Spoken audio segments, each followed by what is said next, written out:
वाराणसी नामक एक शहर में था एक जवान लड़का देव, जो अपनी विधवा माँ के साथ रहता था।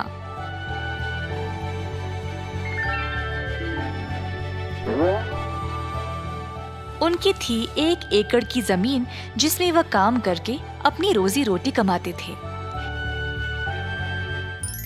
एक दिन अचानक से आए 2 सैनिक और देव को बिना उसकी कोई गलती कैद खाने ले गए।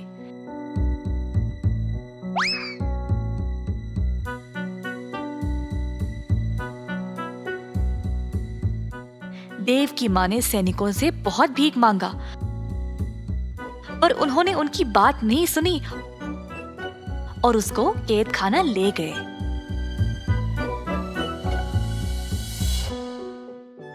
देव की माँ अब बेसहारा बन गई, क्योंकि उसका ख्याल रखने वाला और कोई नहीं था। इन सब की वजह से अब खेती का काम भी रुक गया। इसी तरह दिन बीत गए और सारा खेत सूख कर नष्ट हो गया।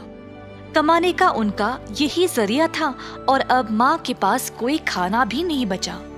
देव की माँ को समझ नहीं आया कि वह क्या करे। वह अपने बेटे से बात करना चाहती थी, शायद वो उसको बताए कि वह क्या करे। देव की माँ गई एक गुरुजी के पास एक पत्र लिखने में उनकी मदद मांगने। गुरुजी, मेरे बेटे को बंदी बनाया गया है बिना उसकी कोई गलती के। अब मेरा ख्याल रखने के लिए कोई नहीं रहा। कृपया आप देव के लिए मेरी तरफ से एक पत्र लिख दें। देव की माँ, आप जैसा चाहे मैं वैसा ही करूँगा। आप हौसला रखिए, सब ठीक हो जाएगा। गुरु ने पत्र लिखा।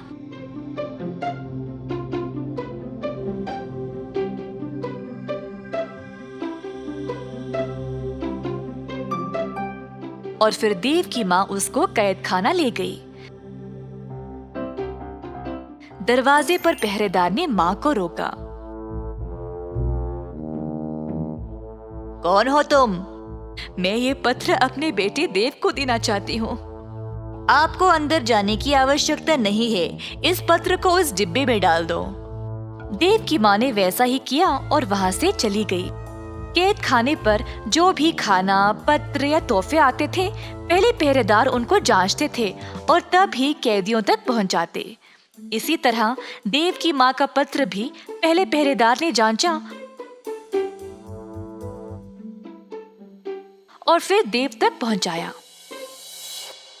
माँ का पत्र पढ़कर देव को बहुत बुरा लगा। वह सोच रहा था कि वह क्या करे, जब उसके बाजू में एक और कैदी ने बोला, हे देव, तुम्हारे परिवार ने क्या भेजा है तुम्हारे लिए?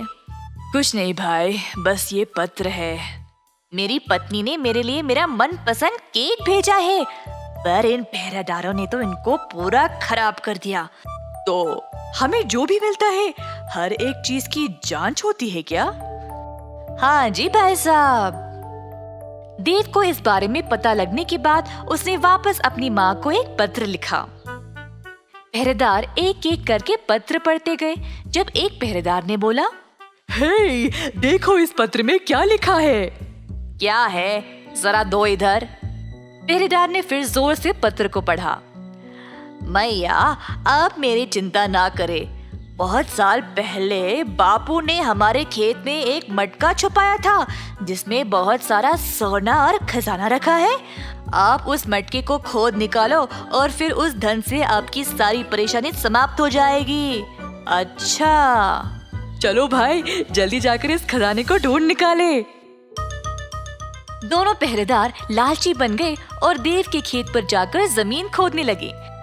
खोदते खोदते उन्होंने पूरे 1 एकड़ की जमीन को खोद दिया, पर उनको कोई खजाने का मटका मिला ही नहीं। जल्द वे थक गए। क्या करे ये ना जानकर दोनों पहरेदार वापस कैद खाना चले गए। अगली सुबह जब देव की माँ जागी तो उसने देखा कि सारा जमीन जोता हुआ था और ताजी मिट्टी बाहर आई हुई थी। देव की माँ ने फिर से खेती बाड़ी का काम शुरू किया और अन्य बीज बोया। धीरे धीरे वह पैसे कमाने लगी और कुछ ही समय में उसने काफी पैसे जमा लिए, जिससे उसने अपने बेटे को जेल से रिहा करवा लिया।